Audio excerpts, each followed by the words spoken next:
The day my backyard became a battlefield. When I rolled into the driveway of my new home in Desert Crest, Arizona, I felt a weight lift off my shoulders.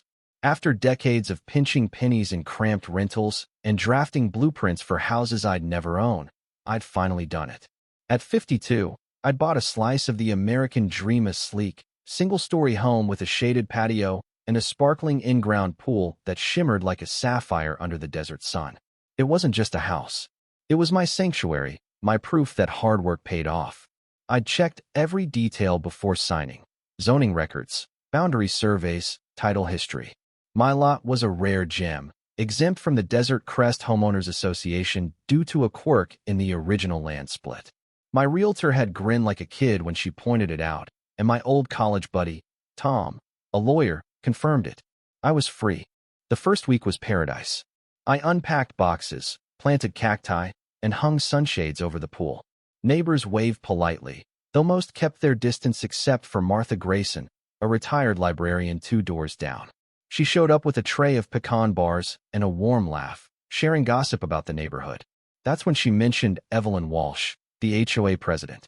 "Thinks she's the queen of Desert Crest," Martha said, rolling her eyes. "If your mailbox is a shade off beige, she'll have a fit by noon." I chuckled. Good thing I'm not in the HOA. Martha's smile faded. That's what the last owner thought, too. 2 days later, a letter arrived, hand-delivered, sealed with the HOA's logo like it was from the White House. "Mr. Harper, your pool violates the Desert Crest Unified Development Plan. This area is now a communal access zone. Remove it within 72 hours or face penalties." I stared, half expecting it to vanish like a bad joke. Communal access? They wanted me to demolish my private pool because some boardroom busybody redrew lines on a map. I fired back a response, attaching surveys, deeds, and zoning certificates proving my lot's independence. Polite, but firm. The next day, another letter came, signed by Evelyn Walsh herself. A zoning review was conducted per our charter. You failed to attend the hearing. Demolition required. Deadline stands. I was floored. Did she think her HOA rules trumped county records? I called Tom, who laughed. "Your paperwork's ironclad, Mike." "She's bluffing." Then things got weird. A note appeared under my windshield wiper. "You're not above the rules." No signature, just menace. I brushed it off as Evelyn's scare tactic, but she wasn't playing games. A gray SUV started idling across the street each morning, its driver pretending to check his phone. On day 4, I waved. He sped off. That afternoon, a drone hummed over my backyard, not a kid's toy, but a high-end model with a camera. It hovered, then zipped away when I raised my phone. Hours later, another HOA notice landed on my doorstep. Unauthorized construction detected.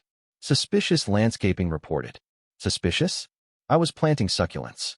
Tom didn't laugh this time. "That's surveillance, Mike. File a police report." We did, and that night, I found a GPS tracker under my car. My stomach churned. Who tracks a neighbor's car over a pool? Evelyn escalated. An email chain slipped under my door revealed a neighborhood forum trashing me. New guy's ex-military, unstable, yelled at kids.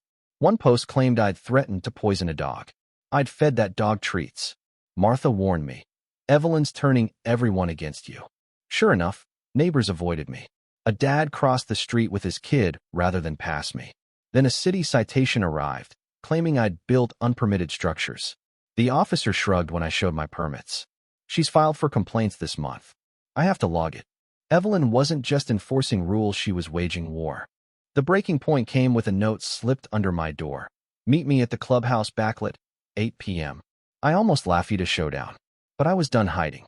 I called Tom to stay on standby and drove over. The lot was dimly lit, shadows stretching like claws. Evelyn leaned against a gleaming SUV, flanked by 2 goons straight out of a bad movie. One had tattoos crawling up his neck, the other wore sunglasses at night. "You've made a mess, Mr. Harper," Evelyn purred. I kept my distance. "You've stalked me, trespassed, and now you're ambushing me." Real classy. Tattoo stepped forward. "We're keeping this friendly." "Friendly?" I snapped. "Is that what you call trackers and fake citations?" Evelyn's smile was venomous. "Remove the pool, and this ends." I refused. Sunglasses moved in, and I braced myself. When he lunged, I elbowed him in the ribs. Tattoo swung. I ducked and slammed him into the car, triggering its alarm. Evelyn screamed not in fear, but rage. Then I saw it. A security camera on a pole, its red light blinking. Evelyn pointed. You assaulted our safety officers. It's all recorded. I glared. You set me up. She smirked. No, Mike, you did that yourself. Police were waiting when I got home. I didn't fight. I called Tom. That night, I replayed every moment, knowing this wasn't about a pool anymore. It was personal. The next day, in court over Evelyn's doctored footage, the judge wasn't convinced but ordered me to avoid the HOA. I drove home, heart sinking as I saw tire tracks in my driveway big ones. My gate was smashed, my fence half gone. My pool, buried under a slab of wet concrete, steam rising like a ghost. A laminated notice was nailed to my fence.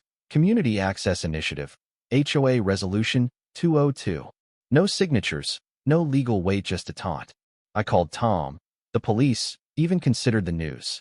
Officers took photos, one muttering, "This ain't by the book." At 2 a.m., Martha emailed me a video from her Wi-Fi camera. It showed trucks rolling in, a worker questioning, "This doesn't look communal."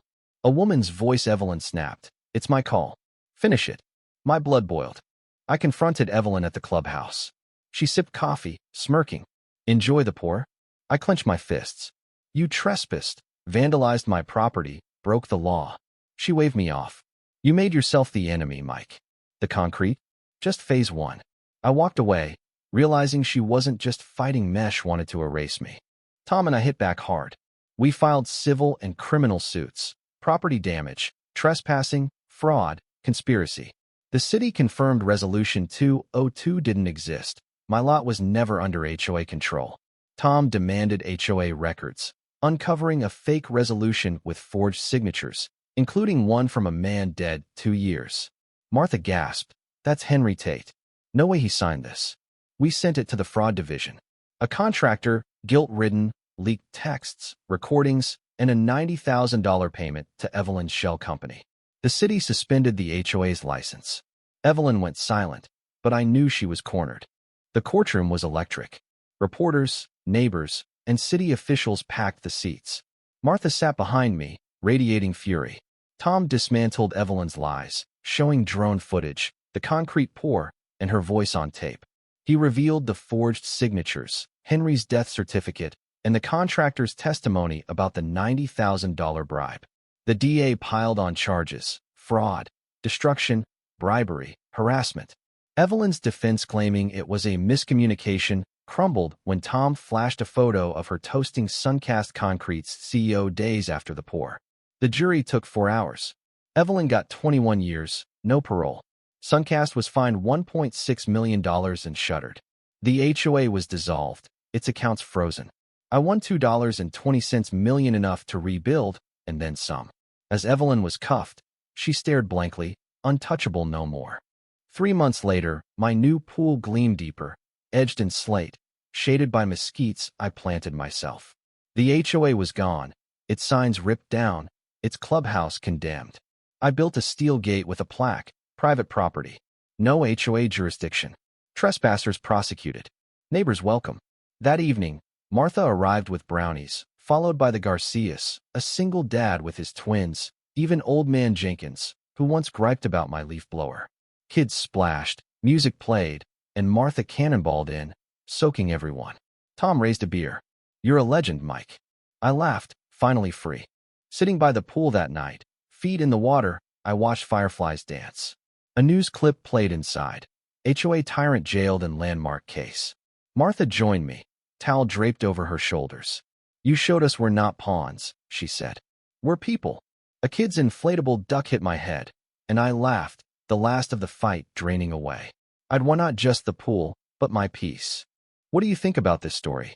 Have you ever faced injustice or abuse of power in your community? Was violence, physical or legal, the only way to fight back? Or are there better paths? Share your thoughts in the comments below. Let's hear your stance and keep this conversation alive.